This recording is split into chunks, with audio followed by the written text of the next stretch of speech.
Esse é o Conexão Futura, ao vivo, aqui pelo canal Futura e também pela internet, no nosso site futura.org.br. Em 1997 foi sancionada a Lei das Águas, a Lei número 9.433, que estabeleceu a Política Nacional de Recursos Hídricos e criou o Sistema Nacional de Gerenciamento de Recursos Hídricos. O Brasil foi o primeiro país da América Latina e do Caribe a ter esse tipo de plano, que faz parte das metas do milênio. Ou seja, de lá para cá já se foram quase 20 anos. No entanto, a crise dos recursos hídricos, em especial da situação precária dos rios no país, coloca em xeque a gestão da água por parte do poder público, a utilização pela agricultura e indústria e o consumo também pela população. É fato que essa crise brasileira não é isolada. Ela está inserida no contexto mundial, onde a administração da água é pauta do mundo, da Organização das Nações Unidas, e recentemente uma crise acomete também o leste europeu. A carência de água potável para mais de 1 bilhão de pessoas no mundo e falta de saneamento para mais de 2,5 bilhões é prova disso.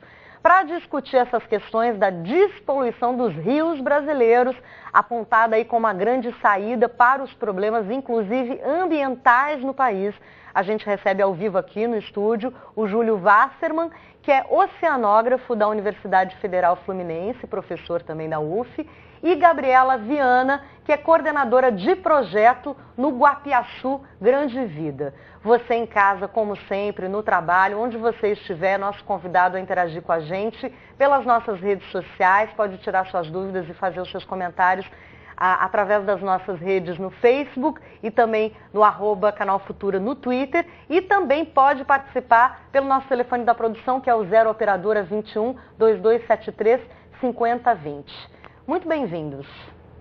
Bom, na verdade a solução para esse problema ela é desarticulada ou articulada em várias soluções. Mas por que a questão da despoluição dos rios é uma prioridade e causa um efeito mais positivo na questão de solução da crise hídrica? Professor Júlio. A questão da água, ela é necessária ao ser humano, né? O ser humano tem uma demanda, uma exigência de água muito grande, né? E a gente tem uma relação muito direta com a saúde, né?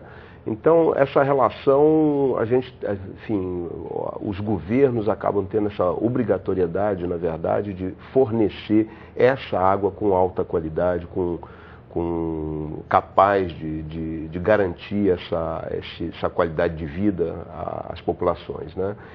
E a gente tem uma dificuldade muito grande hoje, né, de concatenar a ocupação humana, quer dizer, a utilização dos espaços, né, e a questão da preservação dos recursos hídricos, né? Então, o que a gente tem visto, né, é basicamente as ocupações assim, de maneira desordenada, sem considerar essa questão da qualidade da água.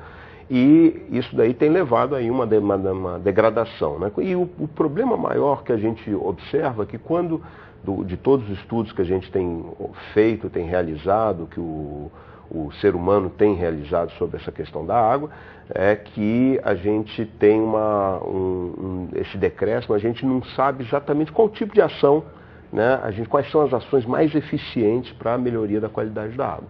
Eu diria para você que hoje a gente tem um grande desafio, né, de tentar encontrar novos procedimentos técnicos e a gente adquirir um conhecimento mais profundo sobre o ciclo da água, sobre os processos físicos, químicos e biológicos que ocorrem com a água, de maneira que a gente consiga interferir nesses processos e tentar, vamos dizer assim, melhorar, né? A gente poder tentar melhorar a qualidade da água na Baía de Guanabara. Isso é um grande desafio, né? Então isso aí Agora, uma das questões, quando a gente fala de falta d'água, de crise hídrica, a gente está falando, na verdade, de falta de água tratada, né, Gabriela? Porque água existe, mas o grande problema é o manejo, é a gestão disso. De que maneira o projeto de vocês consegue atuar nesse sentido? O projeto Guapiaçu Grande Vida, ele tem uma atuação na subbacia do rio Guapiaçu. né, na região leste da Baía de Guanabara. Essa é uma região que ainda tem água de muita qualidade, ainda tem uma grande disponibilidade hídrica. Entretanto, as previsões para os próximos anos é de um vetor ali de crescimento urbano. O vetor de crescimento hoje na região metropolitana do Rio de Janeiro é para essa porção leste da Baía de Guanabara, até porque a porção oeste já está bem cheia. Então, nesse processo nós estamos antevendo que logo, logo essa quantidade e essa qualidade não será suficiente para atender a população. Então, nós estamos pensando num médio e longo prazo. Então, o trabalho é na recuperação do ambiente, na recuperação das matas ciliares, na recuperação das nascentes e até da própria proteção dessas nascentes. Nós temos uma caixa d'água na parte superior da serra, que é onde a água é produzida, mas ela vai se perdendo ao longo dos rios. Né? Quando ele começa na área da Baixada, primeiro porque é um costume muito antigo de que se produz na beira do rio. São as áreas mais férteis, são as áreas mais fáceis para a produção de agricultura. O povoamento, né, todo da humanidade. A ocupação da cidade se dá muito próximo dos rios, e o rio é utilizado para tudo, tanto para a gente retirar água, quanto também para levar aquilo que a gente não usa mais. Seja o lixo, que tem muita gente ainda tem o hábito de jogar lixo no rio, né? Diretamente no rio, assim como o nosso esgoto, que na maioria das cidades não é tratado e é jogado diretamente nos rios. Então, uma cidade que está mais próxima da serra vai sofrer, ela vai receber água limpa, mas quem está mais abaixo já não recebe uma água tão limpa. E aí tem os custos, né? Que quando a gente paga a conta de água, ali está embutido o tratamento, a distribuição e não propriamente a água. Não é a quantidade de água que você não está pagando pelo bem que a floresta produziu, que o nosso ecossistema produziu. Você está pagando pelo serviço. Mas o serviço de quem manteve a floresta, o serviço de quem ou replantou a floresta, esse não está embutido. Eu vou incluir também na nossa conversa a Célia Felizari, que é engenheira agrônoma com uma especialização em gestão de agronegócios e presidente da Apromate, que é a Associação dos Produtores de Erva Mate de Machadinho, no Rio Grande do Sul. Muito bem-vinda, Célia. Aí no município, uma parceria entre a Emater, a Embrapa, Florestas, a Associação dos Produtores de Erva Mate de Machadinho e outras instituições está desenvolvendo um projeto chamado Nascentes, que já recuperou 56 nascentes em 54 pequenas propriedades rurais aí do município. De que forma vocês, de forma coletiva, conseguiram envolver os produtores rurais nessa ação? Boa tarde, Juliana. Para nós é uma satisfação estar participando desse programa. Foi exatamente uma parceria entre várias instituições, Embrapa Florestas, Emater, Tractebel Energia, Consórcio Machadinho, Instituto Alcoa, a Cambona, a Indústria de Erva Mate, junto com a Universidade de Passo Fundo e o Departamento de Florestas do Estado.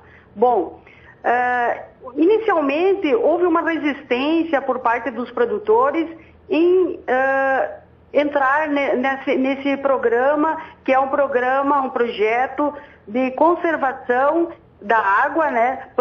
Aumentar a produção de água e a qualidade da água. Então houve uma certa resistência em função das áreas que seriam trabalhadas, né, no entorno das nascentes e também nas áreas de captação da água, que são as áreas acima das nascentes.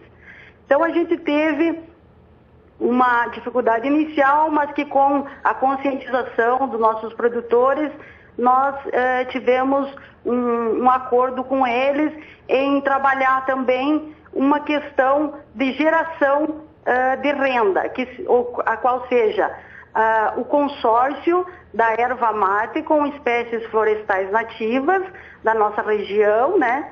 Então, fazendo um sistema agroflorestal onde o produtor pudesse gerar renda na propriedade com a erva mate e também proteger as nascentes, recuperar as nascentes no entorno delas. Então, esse trabalho foi iniciado em 2011 e, como tu mesmo falou, nós já temos 54 propriedades incluídas no projeto e 56 nascentes, com uma perspectiva para mais 25 propriedades e 25 nascentes, iniciando em 2016, né, e 2017. Certo. Célia, vocês estão inseridos numa região onde há uma usina hidrelétrica. Se eu não me engano, ela está ativa desde o ano de 2002. O que mudou para a região com a presença dessa usina em termos de gestão dos recursos hídricos? Bom, eles têm trabalhado e apoiado projetos que visam, então, preservar o meio ambiente, o plantio dessas espécies nativas também é uma exigência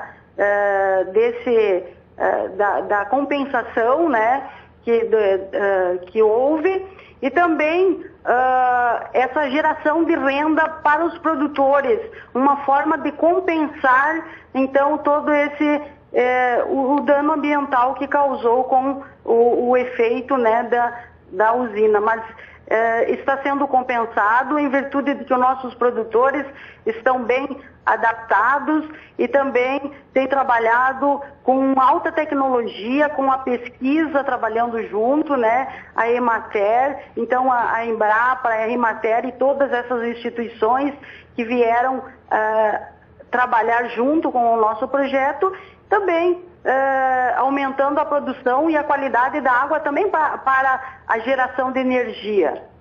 Professor Júlio, quando a gente está falando de envolvimento de produção agrícola nesse sentido, a gente está falando de atuar justamente na área onde mais polui junto com a indústria. Em termos de políticas públicas, como estamos em termos de Brasil, quando a gente fala não só de pequeno produtor, mas também de agronegócio? A questão da agricultura, né? A agricultura ela tem um impacto muito grande, né, na questão da qualidade da água, né? Mas a pesquisa, né, a gente pega as pesquisas, eu tenho trabalhado com o pessoal da Embrapa Solos, né, e eles têm desenvolvido novas tecnologias, né, tem novos tipos de insumos agrícolas, né? Insumos agrícolas que não se dissolvem tão rapidamente no solo e não vão contaminar diretamente então o meio ambiente. Também tem consórcios, né? A Célia estava falando aí de um consórcio de erva mate com floresta e tal. E essas novas tecnologias, né, que são coisas, eu acho, que vão permitir a gente de conseguir produzir, porque a gente também não pode falar, nós somos protetores do meio ambiente, a gente gostaria que isso tudo fosse preservado, mas a gente precisa produzir erva mate, a gente precisa produzir soja, a gente precisa produzir esses produtos que fazem parte do senão a gente não consegue se alimentar.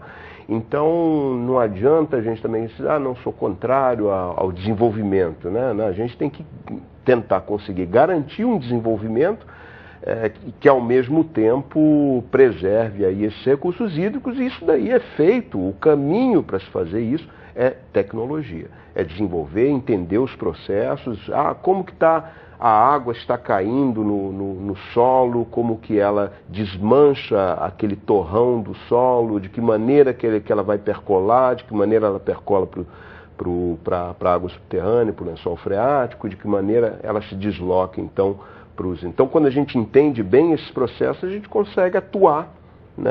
A gente diz, bom, nós estamos degradando aqui, mas se a gente fizer tal e tal e tal ação, a gente consegue talvez diminuir, por exemplo, a velocidade de corrimento da água num determinado processo, e você retém mais, e aí gera uma homogeneidade maior na produção dessa água. E a qualidade também você pode conseguir melhorar com isso, né? É justamente o trabalho feito na região de vocês, Gabriela. Existem inclusive mapas que a gente pode mostrar agora, onde você pode fazer uma análise para a gente das mudanças, né? Que a presença de unidades de conservação também impactam em relação à preservação dos recursos hídricos. Esse mapa, ele mostra a região de trabalho do projeto Guapiaçu Grande Vida, que é executado pela Reserva Ecológica do Guapiaçu. Nós trabalhamos na subbacia do Rio Guapiaçu, que fica a 100 quilômetros da cidade do Rio de Janeiro, né? No canto, em rosa, a gente vê o mapa do município. Essa subbacia pega metade do município, né? E nas áreas verdes, são áreas ainda protegidas, né, protegidas legalmente, porque são partes do Parque Estadual dos Três Picos, que é o maior parque estadual no Rio de Janeiro. E abaixo existe também um cordão ali de pequenos morros, que também é uma unidade municipal que protege também o restante de vegetação. Na verdade, as unidades de conservação, né, elas estão exatamente no que restou de vegetação nativa, vegetação que está começando a se recuperar. Algumas não são estágios de recuperação do ambiente. Em amarelo, a gente vê aonde a agricultura está presente, né? Esse amarelo é justamente, não dá para ver só de perto, que dá para ver onde é que passam os rios, mas onde tem amarelo tem algum rio. Pode ser ou o Rio Guapiaçu ou algum afluente importante dele. É ali que se desenvolve a agricultura. É uma área grande. É uma área muito grande, é uma subbacia importante para a porção leste da Baía de Guanabara. Então, o nosso trabalho ali é um trabalho, primeiro, de vitrine, né, de mostrar que a recuperação ela pode acontecer junto com a produção, né, o que a gente chama de economia verde. Né, a gente não quer transformar toda essa área de agricultura em produção de floresta, muito pelo contrário. Mas tem áreas ali que são prioritárias para a produção de água, que não são nem aptas para a produção de alimentos, elas não são apropriadas para produzir alimento, elas são mais apropriadas para produzir água mesmo. Então, nessa área, nós plantamos 100 hectares, são 185 mil mudas, e é evidente que esse resultado nós não veremos agora, já nesse ano. Esse resultado começa a ser visto daqui a 2, 3 anos, e que realmente a floresta começa a cumprir o seu papel naquele ecossistema, né? Então, é uma vitrine, e é uma vitrine não só para ambientalistas, é uma vitrine para o agricultor, porque ele consegue visualizar que o maior produto daquela região, que é característica de pequenas propriedades, não é o aipim, não é o inhame, não é a goiaba, mas sim a água que eles gastam ali, que eles utilizam para produzir esse alimento. Então, essa região, ela é muito rica de água. O grande produto dessa região é a água, mas ela precisa se manter ali. Do contrário, ela vai embora. Com a ajuda dos produtores. Com a ajuda dos produtores. Então, esse é o trabalho que nós estamos fazendo para conseguir sensibilizar os agricultores. Célia, a região de Machadinho também produz outros alimentos além da erva mate. Como tem sido o impacto em relação a esses outros produtores, esse projeto em especial que vocês têm desenvolvido com os produtores de erva mate? Nós temos trabalhado na parte da conscientização de outros produtores que também se incluam, principalmente aqui nós temos a atividade leiteira, que é muito forte, atividade da pecuária de corte, também soja, né? E a gente está levando esse trabalho como modelo da Associação dos Produtores de Erva Mate. Além dos produtores de erva mate, a gente inclui dentro do projeto outros produtores que tenham interesse em se beneficiar, né, em trabalhar com o problema da nascente, o problema da água, a recuperação dela, e a gente tem levado na divulgação, né, através da escola, através de palestras, de eventos, levando um pouquinho desse trabalho e dessa metodologia que é aplicada através da pesquisa, né? A pesquisa, além dela trabalhar diretamente com o projeto, a Embrapa também coleta informações para serem levadas para outros produtores, para outras regiões. Célia, obrigada, pela sua participação aqui no Conexão Futura. Parabéns a vocês pelo trabalho, que vocês consigam sensibilizar cada vez mais os produtores e a população da região nesse sentido da preservação do nosso bem mais precioso. Até uma próxima oportunidade. Obrigado pela oportunidade. Até mais. A gente tem a participação do Leandro Fernandes, de São Miguel, do Rio Grande do Norte. Ele escreveu no Facebook, fez um comentário, disse que esse é um tema realmente muito pertinente a ser discutido. E ele fala que a cidade dele, São Miguel, já está há 2 anos sendo abastecida por caminhões carros-pipa. Ele diz, uma calamidade só. Qual é o nosso futuro, professor, se continuarmos assim, caminhando mais lentamente com as ações do que nós deveríamos? Infelizmente, a gente tem uma heterogeneidade na distribuição de tecnologias, né? A gente não pode dizer, não, porque uma cidade não recebe a quantidade adequada de chuvas, né? Ela não pode ser ocupada, ela não pode ser habitada, aqueles habitantes não têm direito à água, isso não pode funcionar assim. Tá? Isso porque essas comunidades mais distanciadas, elas não têm acesso a essas novas tecnologias, que têm custo e que demandam, né? Obviamente demandam um conhecimento, você precisa ter pessoas ali habilitadas a desenvolverem novas tecnologias. Normalmente são tecnologias que são aplicadas àquele ecossistema. Não adianta muito a gente pegar, assim, não, vou pegar uma metodologia da França, ou da Alemanha, ou da Inglaterra, ou dos Estados Unidos, e trazer para cá, e aí a gente bota lá o equipamento, e o equipamento é caríssimo, e quem é que vai? Quebrou uma pecinha, quem é que vai consertar? Isso acontece com muita frequência, acontece no meu laboratório, inclusive. Então, o que a gente precisa fazer é capacitar, as pessoas têm que ser capacitadas, e eu acho que é uma questão assim, o direito à água passa pelo direito ao conhecimento, pelo direito à formação. A gente está falando aí, a Célia falando aí da questão da conscientização das pessoas, né? Então, passa muito por isso, né? Eu estava vendo essa discussão que está ocorrendo aqui no Rio de Janeiro, muito por causa das Olimpíadas, né? E essa questão do lixo flutuante, que é uma questão importante lá para os velejadores, né? E para outras atividades, né? E a gente observa que o que é o lixo flutuante, né? O lixo flutuante, né? Aquilo que foi dito, né? As pessoas ainda jogam o lixo diretamente. Eu me lembro, algum tempo atrás, eu estava levando uns alunos meus numa comunidade lá em Niterói, né? E a gente estava mostrando a qualidade da água e tal, estava fazendo algumas explicações para ele. No meio da comunidade, e de repente tinha uma casinha que ficava na beira do rio, né? E eu estava olhando, mostrando alguma coisa para eles, de repente sai uma garrafa PET de dentro, acho que provavelmente era uma cozinha, saiu da cozinha e caiu direto no rio, saiu voando, né? Talvez não tenha sido sozinho, não sei como é que ela adquiriu asas, aquela garrafa PET, né?